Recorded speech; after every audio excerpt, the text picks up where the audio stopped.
Alunos e alunas do Camil, esta é a nossa aula de revisão para 5. O nosso conteúdo é a Revolução Francesa. Então, tem um conjunto de exercícios de Revolução Francesa lá disponível para vocês no AVA. Espero que vocês tenham feito. Ele fechou e depois eu abri novamente, ok? Então, o que a gente precisa lembrar para a nossa prova? A Revolução Francesa, ela é a maior revolução da história contemporânea, né? Ela não é a primeira revolução, que a primeira revolução vai ser a Revolução Americana, que vai ser considerado um marco aí também, mas é a Revolução Francesa que vai ser escolhida como ponto de partida da Idade Contemporânea. E aí a gente pode até questionar, né, que é uma visão eurocêntrica da história, mas o fato é que foi o marco escolhido, não foi a Revolução Americana. Tá? Eu, se tivesse escolher, escolheria a Revolução Americana, mas muito bem, mas não é. E a Revolução Francesa ela acontece por alguns motivos. O primeiro deles é a crítica ao antigo regime. Então, o antigo regime é aquele sistema que se ancorava sobre o absolutismo monárquico, sobre o mercantilismo e o direito divino dos reis, porque esse rei só podia mandar da forma absoluta que mandava, porque você tinha um poder religioso legitimando que ele não era rei simplesmente por ter nascido assim, mas porque Deus o havia escolhido e ele compartilhava das virtudes, inclusive, desse Deus.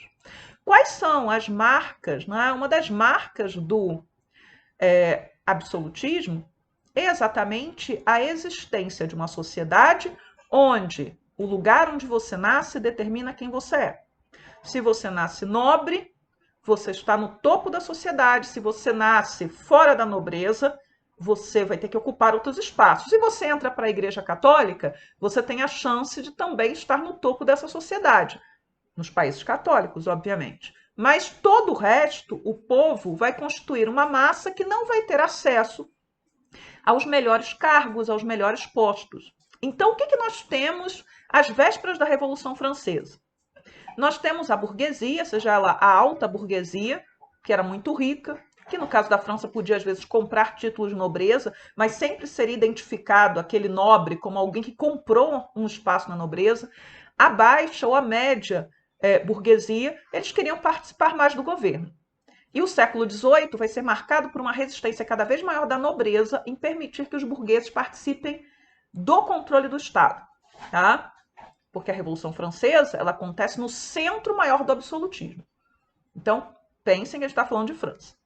Já os mais pobres, nas cidades, nos campos, queriam uma sociedade mais justa, queriam comida a preços, né, que fossem possíveis para eles, queriam menos impostos. Porque o antigo regime é muito caro. Porque há dois grupos, a nobreza e o clero, que não pagam impostos. Então, todo o restante da população deveria pagar esses impostos. Nós vamos ter como problema o governo francês ele resiste a fazer reformas. Vocês devem lembrar, isso já caiu em outras provas, dos déspotas esclarecidos. Então, reis que não estavam em países centrais da Europa, em termos dos países mais modernos da Europa, eram países periféricos, né? Então a Rússia, o Império Austríaco, a Prússia, Portugal, Espanha, eles percebem a importância de se fazer reformas no antigo regime. Reformas que não pudessem diminuir o seu poder. No caso do Reino da França, você tem uma resistência muito grande da nobreza a qualquer tipo de reforma, da igreja a qualquer tipo de reforma, e o rei não vai se mexer para fazer o que tem que ser feito, apesar de, supostamente, ele ter poderes absolutos. Então, a nação estava endividada, então a dívida francesa era muito grande, eles vão participar da Revolução Americana, apoiar os norte-americanos na guerra, vão gastar muito dinheiro e o que eles ganham na guerra de independência americana não compensa esses gastos. E nós temos 2 anos anteriores à Revolução Francesa com invernos muito rigorosos e colheitas muito ruins. Então nós temos fome e uma grande pressão em cima do rei no início do ano de 1789 para que ele convocasse uma assembleia que não era convocada há vários séculos, que eram os Estados Gerais. Os Estados Gerais, quando eles foram criados, lá no século XIII, se não me engano, mas eu devo estar certa, final do século XIII, início do século XIV, era uma assembleia que o rei convocava para poder fortalecer a sua posição diante dos nobres que não queriam cumprir com as suas ordens.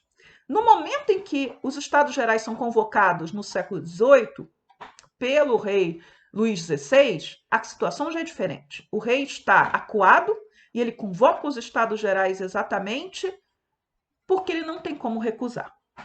Quem é que estava nos Estados Gerais? Os 3 grupos que compunham a sociedade, os 3 estados. O primeiro estado, que era o clero, o segundo estado, que era a nobreza, e o terceiro estado, que era todo mundo que sobrava.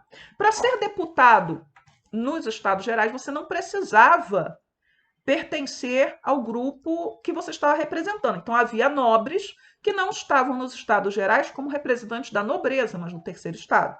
Havia parte do clero, padres que defendiam reformas, que estavam ali representando o terceiro estado, tá? Mas cada estado representava um grupo. Então, tanto a burguesia quanto a nobreza reformista queriam uma constituição, seguindo os moldes o quê? Ingleses. E eles vão se declarar comuns, como lá a Câmara Baixa na Inglaterra. Então, eles vão se declarar comuns em Constituição. O rei, ele vai mandar fechar os Estados Gerais e, nas vésperas da Revolução, vai demitir o Necker, que é o ministro das Finanças, que era um sujeito muito bem visto por esses setores reformistas. Os deputados, eles não vão se intimidar com o fechamento da Assembleia. Eles vão se reunir em outro lugar. Eles vão para o campo de Pela, né? Um esporte que antecedeu o tênis, e lá eles vão jurar que só iriam se desmobilizar quando tivesse uma Constituição. E as tensões vão crescendo na capital, às vésperas do 14 de julho, com gente vinda do campo para a cidade, que a maioria da população era camponesa. Sem a participação dos camponeses, não tinha Revolução Francesa. Então, camponeses, trabalhadores urbanos, burgueses, nobres reformistas, e o rei acaba mandando as tropas para Paris para tentar conter esse afluxo de pessoas, essas pessoas em armas. Só que, para a decepção, né, de quem esperava que o movimento pudesse ser contido, o que vai acontecer é que muitas dessas tropas passam para o lado do povo. E aí nós vamos ter a queda da Bastilha em 14 de julho de 1789. 14 de julho de 1789, data de início da Revolução Francesa e também do início da Idade Contemporânea. Também ali no 14 de julho vai ser formada a Guarda Nacional, que são os cidadãos em armas. Primeira fase da Revolução Francesa, Assembleia Nacional. Primeira fase, Assembleia Nacional.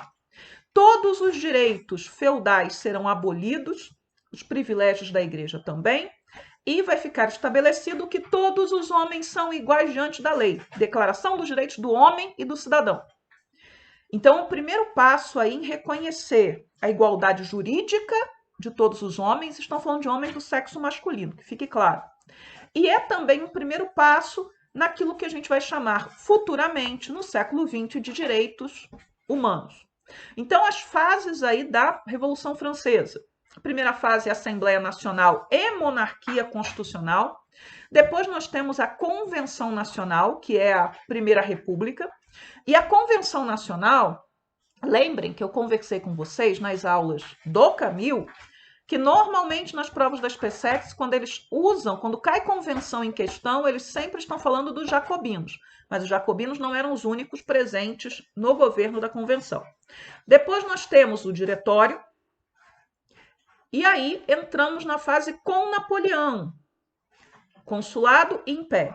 Tá? Na programação dos colégios militares, a gente considera a Revolução Francesa da Assembleia Nacional até o Império.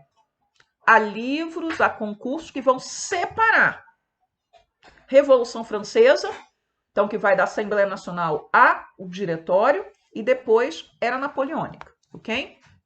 Algo importante para que vocês possam lembrar. Você tinha Assembleia, você tinha partidos na Assembleia. E os 2 partidos mais importantes, os que normalmente aparecem nas provas, são os girondinos e os jacobinos. Os girondinos sentavam-se à direita na Assembleia. Eles representavam a nobreza, o clero liberal e burgueses de vários tipos. Não eram só os burgueses mais ricos. Dividiam-se entre monarquistas constitucionais e republicanos. Os girondinos queriam reformas, mas eles não queriam levar a extremos os princípios da igualdade que eram defendidos lá pelos revolucionários. Os jacobinos se sentavam à esquerda da Assembleia e representavam principalmente a pequena e a média burguesia. Os jacobinos eram republicanos. Os jacobinos defendiam estender a igualdade entre os cidadãos ao máximo possível. Os jacobinos eram contra a escravidão. Os girondinos não vão se questionar a respeito disso, ok? Os outros partidos, que normalmente não caem em prova, os Cordeliers, eles se sentavam no alto na Assembleia, porque a Assembleia ela ia num redondo e ia fazendo isso. Então, os Cordeliers, eles se sentavam tanto à direita quanto à esquerda, mas no alto. Porque acima desse alto você tem as galerias, que é onde estava o povão, vibrando, assistindo e participando, aplaudindo ou vaiando, tá? Os Cordeliers eram o partido mais radical, no sentido que eles queriam uma revolução que pudesse possibilitar a total igualdade entre os cidadãos, incluindo inclusive as mulheres, no caso deles, tá? Eles tinham forte ligação com os sans-culottes, que também é um grupo que aparece em prova. Quem é o sans-culottes? Os trabalhadores urbanos, principalmente. É a massa que vai pegar em armas e vai, por exemplo, participar das invasões aos palácios dos nobres, aos castelos, às tulherias, que era onde estava a família real. São os sans-culottes que vão mover a revolução, são os pobres, né? Os que não têm calças, os sans-culottes, sem calças, porque eles não tinham como andar na última moda, então eles andavam com calças compridas, sem aquela calça que ia até os joelhos, cobrindo essa primeira calça comprida, nessas meias, tá? E você tinha um outro partido que se sentava embaixo, também à direita e à esquerda. Isso é irrelevante para eles, que era o Feuillants. Esse partido, ele normalmente estava muito mais interessado em garantir os seus interesses econômicos. Era o partido da burguesia financeira, né, dos banqueiros, ok? Então, vamos lá. Algumas questões que foram obtidas durante a Assembleia Nacional. A Constituição Civil do Clero, então a Igreja Católica deveria se subordinar ao Estado, isso vai gerar uma ruptura entre o Vaticano e o governo francês. Isso vai fazer com que muitos nobres fujam da França, muitos religiosos acabam se negando a jurar fidelidade ao Estado e vão ser condenados à morte. Vai se estabelecer que o voto é masculino e censitário. Masculino não incomodava muita gente, mas censitário quer dizer por renda, então isso vai excluir boa parte da população francesa, inclusive aqueles que estavam em armas fazendo a revolução. Vai garantir propriedade de terras camponeses, vai garantir o princípio de liberdade econômica, abolindo qualquer entrave mercantilista, e vai proibir que os trabalhadores possam se organizar, fazer greve, tá? Então, você garante os interesses da burguesia na legislação, mas você não reconhece os direitos dos trabalhadores, inclusive ao voto. Nós temos ameaça externa, então os países se juntam para tentar invadir a França e nós vamos ter a tentativa de fuga da família real. A primeira coligação, ela vai ser derrotada, como todas, até a última que derrota, as duas últimas que derrotam Napoleão, mas a família real, a partir do momento que eles tentam fugir, eles vão ser tratados como traidores, e aí eles vão ser colocados na prisão, de fato, no templo. Já estavam numa situação de prisão, mas agora eles vão ser colocados em prisão de verdade, e começa a Convenção Nacional. Acabou a monarquia constitucional. O rei é um cidadão comum, chamado cidadão capeto, né, o sobrenome da família. Primeira fase da Convenção Nacional. Todos os partidos da Assembleia participam do governo. Vitória sobre a primeira coligação, os massacres de setembro, em que nós temos a invasão, em 1792, a invasão das prisões, e vários prisioneiros são mortos. Em janeiro de 1793, nós temos o rei executado, ainda no regime com todos os partidos, não são só os jacobinos. Aí, em junho de 1793, os jacobinos, com o apoio dos Cordeliers, dos sans-culottes, expulsam os girondinos da Assembleia. Tá? Aí entramos na segunda fase da Convenção Nacional, que que vai estar na mão dos jacobinos, porque eles eliminam os seus adversários à direita, que são os girondinos. Os girondinos não têm mais direito de estar na Assembleia, nem outros partidos, né, mais conservadores, que não queriam reformas profundas. E você vai agora eliminar os aliados à esquerda. Isso significa, por exemplo, eliminar os Cordeliers. Tá? Então, nós vamos ter uma nova Constituição, mais adequada aos interesses, aos objetivos dos jacobinos. Nós vamos ter a proibição da escravidão nas colônias. Nós vamos ter algo revolucionário, de fato, para a época, que é o voto universal, sufrágio universal masculino, uma nova Declaração dos Direitos do Homem e do Cidadão e vamos criar as estruturas de governo ligadas aos jacobinos, que é o Comitê de Salvação Nacional e o Comitê de Salvação Pública, então, que é o governo provisório, que vai ser composto por jacobinos, e o Comitê de Salvação Nacional, que vai estar de olho nos traidores e cuidar da defesa do país. Além disso, a lei dos suspeitos vai permitir que as pessoas sejam rapidamente acusadas, julgadas pelo Tribunal Revolucionário, que também é criado aí, e condenadas. Durante o período jacobino, nós vamos ter a Guerra da Vendéia, que é um levante de camponeses católicos que não estão satisfeitos com um processo que vai ser levado adiante pelos jacobinos, que é o processo de descristianização da França. Descristianização da França significa, nesse contexto francês, a perseguição à Igreja Católica, tá? Que vai ser nas coisas mínimas, por exemplo, a tentativa de criar uma religião baseada na razão. A gente falou do positivismo, positivistas vão tentar fazer isso no século XIX de novo, tá? Mas os jacobinos tentaram antes. A criação de um novo calendário baseado em quê? Baseado nos meses, não baseado nos meses, baseado nas estações do ano, ok?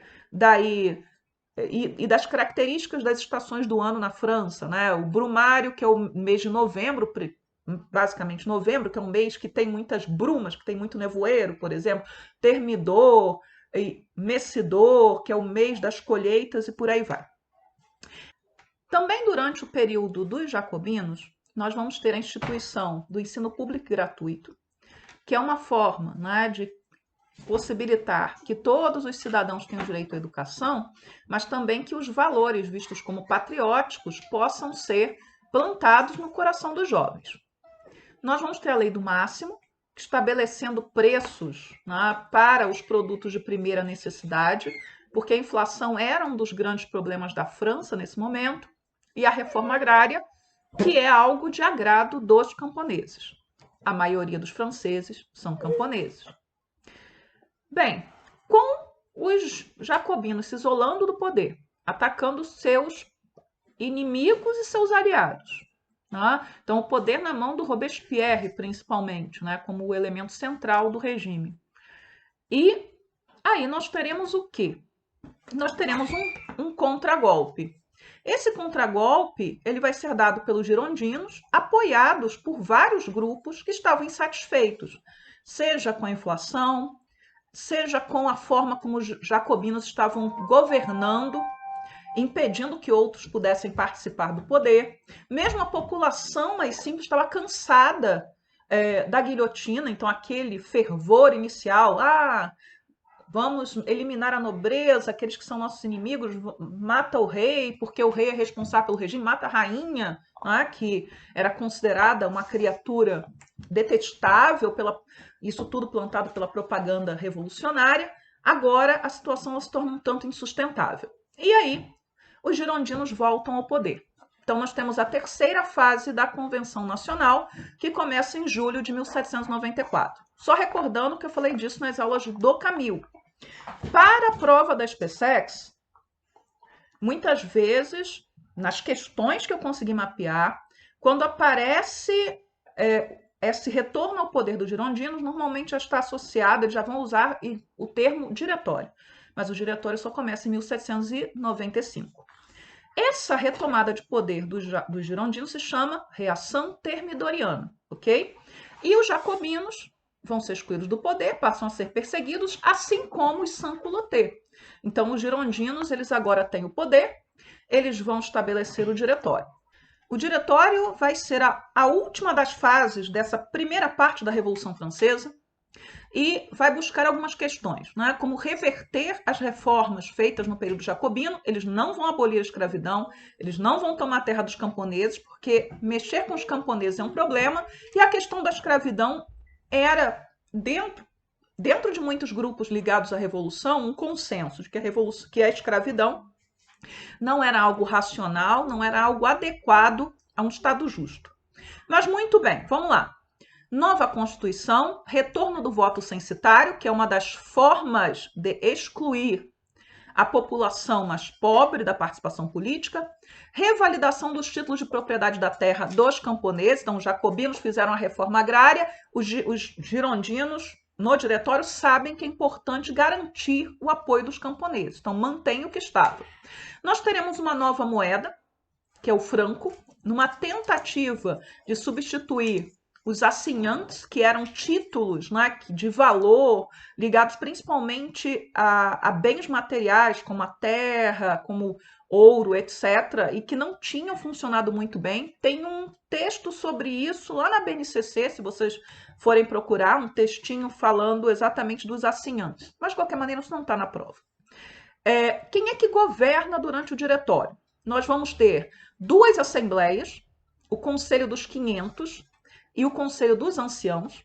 Então, lembra muito aquela ideia de dupla assembleia espartana, né? O Conselho dos Anciãos faz os projetos que manda para o Conselho dos 500, mas é o conselho mais importante, é esse formado pelos mais velhos.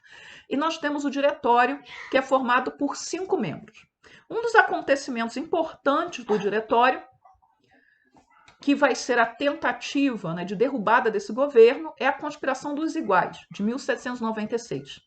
Liderada por um sujeito que ele vai ser apelidado de Graco Babeuf, Babeuf é o sobrenome dele, por conta dos irmãos Graco da Grécia Antiga, não sei se vocês lembram, que eram tribunos da plebe e que lutavam pela distribuição de terra para os mais pobres e principalmente para os soldados que voltavam das guerras longas de Roma e acabavam sem propriedade, sem nada, e também pela distribuição de comida gratuita ou a sua venda a preços mais baixos. Os líderes da Conspiração dos Iguais, eles eram contra a propriedade privada, então por isso eles são considerados por alguns precursores do comunismo. E a gente está estudando essas ideias políticas que são do século XIX. E eles serão denunciados, vão ser perseguidos. E uma das marcas do diretório é essa grande repressão policial, essa rede de informantes, que já tinha sido desenhada na época dos jacobinos, e eles vão intensificar isso, e um reforço da censura. Agora, o governo diretório ele é marcado por uma alta inflação, por acusações de corrupção ao governo, e pela ameaça, de novo, das potências estrangeiras. Então, o que nós tínhamos? Dentro, um governo frágil, dentro do país, duas ameaças. Os mais pobres, vejam a Conspiração dos Iguais, os mais pobres, a pequena burguesia, que queriam o quê? Poder participar do poder, e uma das formas era derrubando o diretório. Por outro lado, nós tínhamos os monarquistas, vendo que esse governo do diretório não estava oferecendo, né, aquilo que se esperava dele e pensando assim, poxa, essa é uma chance de restaurar a monarquia. Veja que nós temos aí uma organização, de novo, de países estrangeiros, Áustria, Prússia, Inglaterra, reinos italianos, contra a França. E nesse contexto vai aparecer a figura de Napoleão Bonaparte, que era um jovem general, muito jovem, general aos 27 anos, que tinha sido vitorioso na França, contra a primeira coligação, contra os inimigos do país, e depois ele vai ser vitorioso na Itália. Então, ele é visto pelos seus soldados como um comandante extremamente competente e que compartilha das piores condições possíveis. Se seus soldados não podem comer, ele também para comer, ele também não para comer, não podem dormir, ele não para dormir, que estava sempre junto com seus soldados. E dentro da França, as notícias das vitórias de Napoleão, né, elas ganham assim uma dimensão, a gente está na época do romantismo, romântica. Então ele é visto pelos camponeses, né, como um líder militar capaz, jovem, né, cheio de força, cheio de vigor.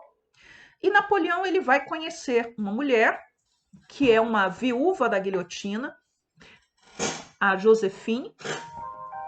Então, o marido dela era um general que foi morto, ela quase foi morta no período jacobino, em que ela era muito bem relacionada politicamente.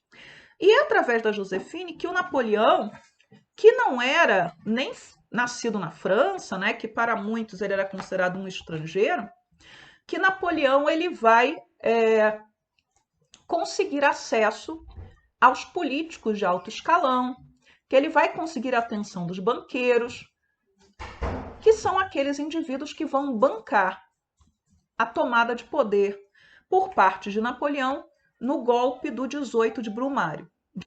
Então, Napoleão chega ao poder em 1799 com o golpe de 18 de Brumário e ele assume como cônsul. Então, terminou o diretório, começou o consulado. A inspiração é na República Romana, só que ao invés de 2 cônsules, como em Roma, nós temos 3. E Napoleão ele vai ampliando o seu poder a partir de plebiscitos, então de consultas populares. Lembrando que o voto ele é censitário, tá? Então, numa primeira consulta, Napoleão vai virar cônsul vitalício pela vida inteira, enquanto seus companheiros não são.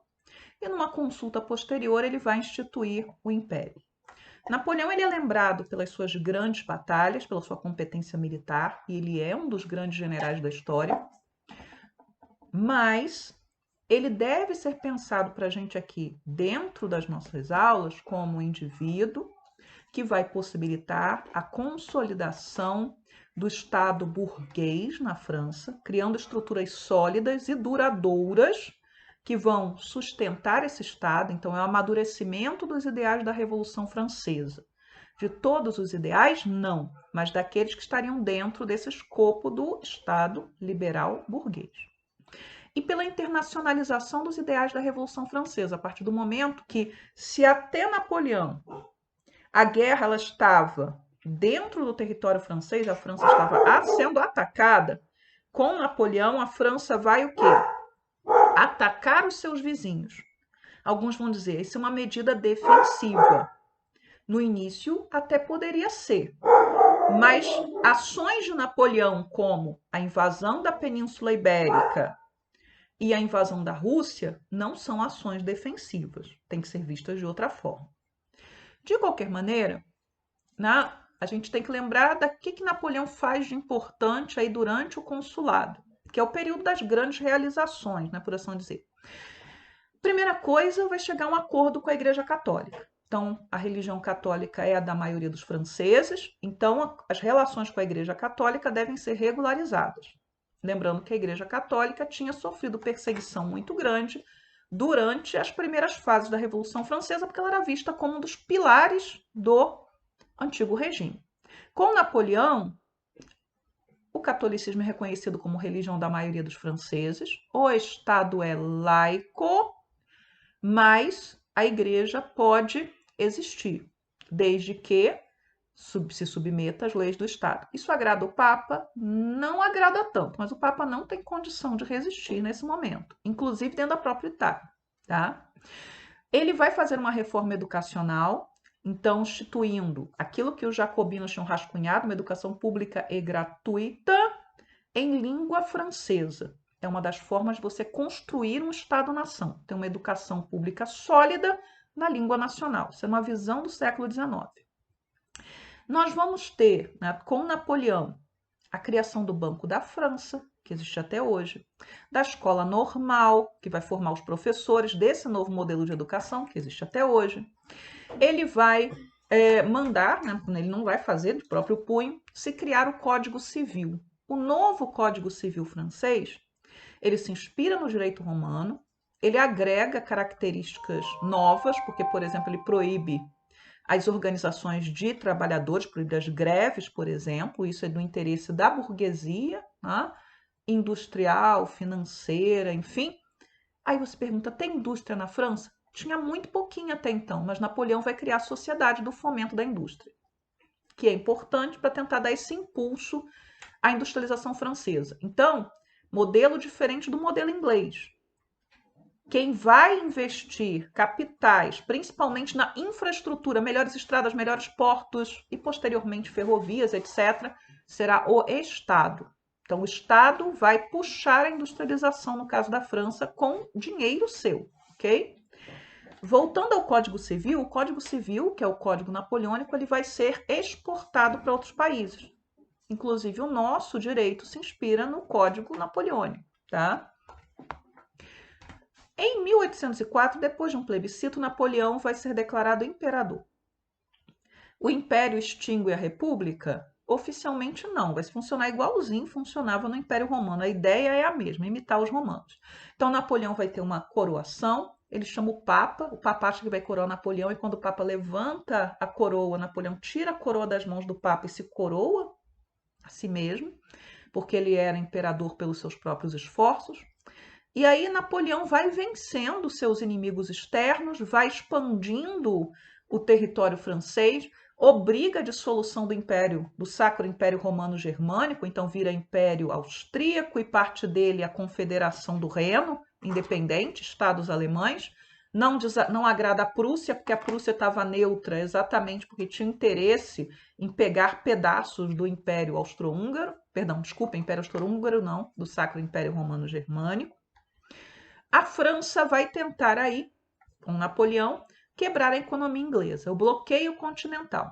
O bloqueio continental é impedir que qualquer nação aliada da França comercie com a Inglaterra ou compre produtos coloniais que pudessem ser considerados ingleses. Ora.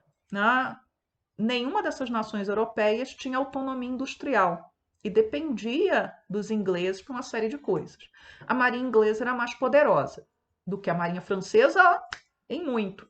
Então, o que os ingleses vão fazer? Eles vão furar o bloqueio. Então, os franceses são menos eficazes em bloquear do que os ingleses em furar o bloqueio e apreender navios franceses. Como nós temos aí, né, uma situação de insatisfação por parte de aliados da França, então, por exemplo, os russos vão dizer, olha, não tem jeito da gente não ter os produtos ingleses. Vamos romper o bloqueio. Portugal, Dom João VI vai ficar o tempo inteiro tentando evitar se posicionar a respeito do bloqueio, porque ele sabe que o que está em risco é a própria colônia, principal colônia de Portugal, que é o Brasil. Os ingleses ameaçam. Se você aderir ao bloqueio continental, vocês podem não ter o Brasil amanhã. E aí Napoleão comete seu primeiro erro. A Espanha era aliada da França e Napoleão vai invadir a Espanha, desculpa. E você vai ter resistência, e você vai ter guerra lá. E depois o segundo erro, que vai ser a invasão da Rússia. A campanha da Rússia, ela vai ser um fiasco. Napoleão levantou um exército que era o maior exército da época, até então, da história.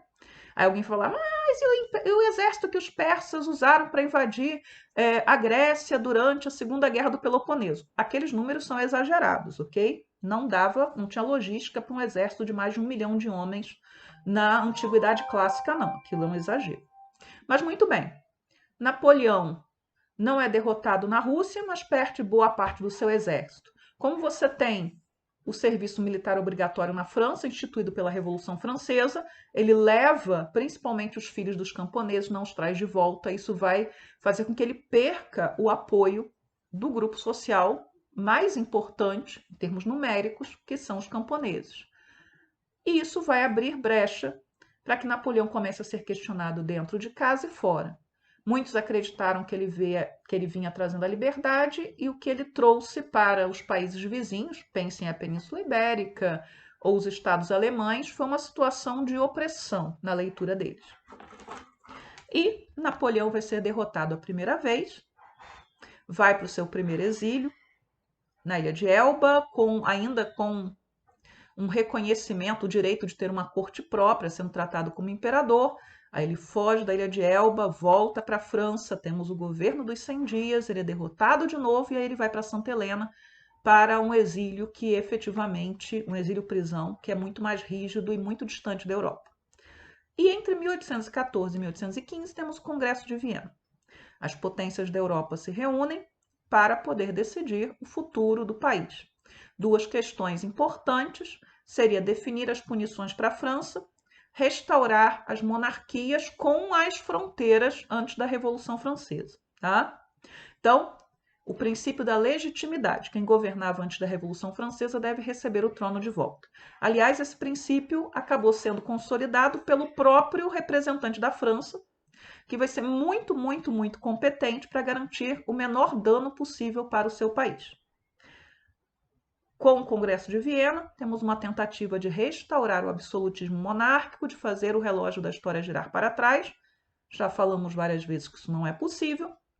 E logo no posterior à Santa Aliança, nós vamos ter a formação. Perdão, logo no posterior ao Congresso de Viena, nós temos a formação da Santa Aliança com a Áustria, Prússia e Rússia e a Grã-Bretanha ali como membro, que é membro, mas não é membro. Por isso que nas questões das PSECs, normalmente, a Grã-Bretanha não é listada.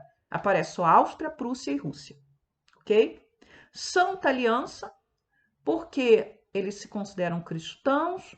Você tem um país protestante, ou dois, né? Um país protestante que é a Prússia. Nós temos os católicos ortodoxos, que são a Rússia, e os católicos romanos, que são os austríacos, unidos em uma missão que eles acham que é dada por Deus, que seria restaurar o absolutismo e impedir que as ideias liberais se espalhassem pela Europa. E se desse, eles tentariam também patrocinar a recolonização da América, ok? Então, essa é a nossa aula de revisão. Tem aula de revisão de Revolução Francesa também na BNCC, se vocês quiserem olhar lá. Façam uma boa prova. A prova está tranquila. Vejam os exercícios que estão no AVA. Desculpem os barulhos que aconteceram durante a aula. Nem todos eles eu consegui evitar ou cortar. Mas espero que tudo tenha ficado bem. Qualquer dúvida, usem o fórum. Tchau, tchau para vocês.